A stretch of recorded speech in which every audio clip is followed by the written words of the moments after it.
Hello everyone, here is the next topic, Newton's laws of motion. Sir Isaac Newton has given three laws of motion, Newton's first law, second law and third law. The first law gives the definition of force, second law gives the formula of force and the third law gives the nature of the force. Newton's first law of motion. The first law states that a body remains in a state of rest or motion unless an unbalanced force acts on it. That is, if a body is initially at rest, if you are not applying force on it, then it will not move. It will remain at its position. If a body is moving with a constant velocity in a particular direction, unless you apply an unbalanced force, its velocity and its direction of motion can't be changed. This is the first law. This picture will clearly explains the first law of motion. In the first, the football is at rest. Unless any person kicks the football or apply force, the football will not be displaced.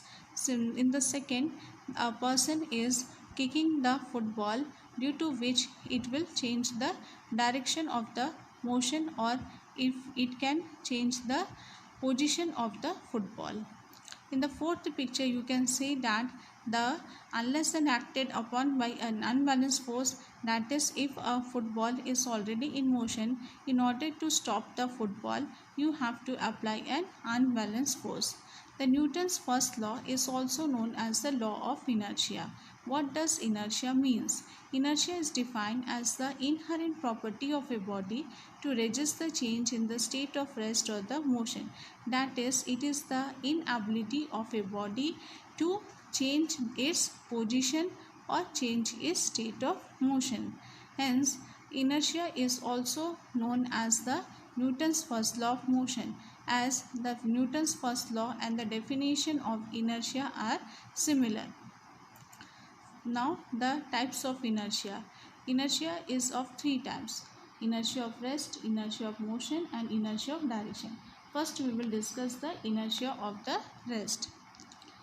What is inertia of rest? It is the inability of a body or object to change its position itself. That is, unless you apply an external force on it, it cannot change its state of the rest. That is, the body remains at the stationary position unless a force is applied on it. Now, the examples of the inertia of rest. First, when you beat a carpet, the dust particles come out. When a carpet is beaten with a stick, initially, before beating, the carpet and the dust particles attached with it are at the rest.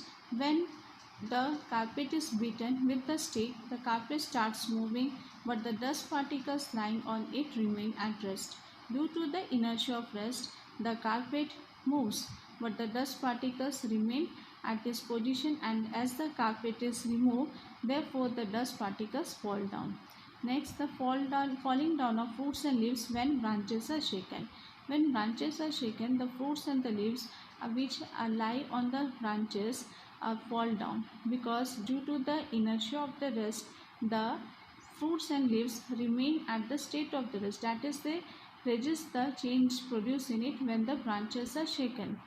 The third example is when you are sitting in a car and it starts moving, you lean backward. All of you have experienced that when a bus suddenly starts and a passenger standing inside it, he falls backward. Why he falls backward? Because the lower part of its body, which is in contact with the bus, when the bus starts suddenly, the lower part comes into the motion while the upper part resists it due to the inertia of rest. Hence, it falls backward. Second, when a car is abruptly accelerated, drivers and passengers may feel as though their bodies are moving backward. The same reason as told earlier, and the another examples you can see from this picture, which will show the inertia of the rest. The example that I have told, that when a passenger standing inside a train or a bus, when it suddenly starts, he falls backward. Now, inertia of motion. What is inertia of motion? It is the inability of a body or object to change a state of motion itself. That is, the speed of a body can't be changed, or a moving body cannot be stopped unless an external force is applied on it. That is, if a body is already in motion and if you want to stop it, then you have to apply an unbalanced force, and in this case the body will resist the changes produced in it. That is, the change you want to it not be resisted by the body. Examples of the inertia of motion. First example, a person trying to get fall down from a running bus first falls forward. This happens because till he is in the bus, he has some inertia of motion with respect to the bus, as both were in the state of motion. But as he touches the ground, his lower portion, which is in contact with the road, tries to come to the stop position. But the upper part of the body resists the to come in the state of the rest. It is still in the state of the motion. Therefore, he falls forward. Second, passengers traveling by train fall forward when the train or the bus driver suddenly applies brake. When brake is applied, the lower part of the body, which is in contact with the bus or the train, which is comes to the rest. When he applies the brake, he comes to the body of the bus or the body of the train comes to the rest, and similarly the lower part which is in contact with it also comes to the rest, but the upper part will resist the state of the rest. That is, it will remain in the state of the motion, hence he falls forward. Another example, if a person throws a ball vertically upwards in a moving train that moves along the train. The reason is that at the moment of the ball was thrown, the ball was in the motion along with the person and the train, and due to the inertia of motion. The next example, in a sports field, you already have observed that an athlete often runs a few distance before taking a long jump. He runs a few distance before getting to the jump, because the velocity acquired by the running is added to the velocity of the athlete. That is, velocity increases because the velocity during the long jump and the velocity before he takes a long jump, that is while he was running, it will be added, and hence his total velocity will increases and he will jump to a longer distance. These are the examples of the inertia of motion, and these pictures will clearly explain the inertia of motion. In the second picture, you can see that you have seen that the cars are provided with the seat belt. The reason behind is the same, that when the driver or the car driver or any driver applies brake, then he falls forward, due to which he can be hurt. So to avoid the hurt or any kind of the injury, the cars are provided with the seat belt. Next is the inertia of direction.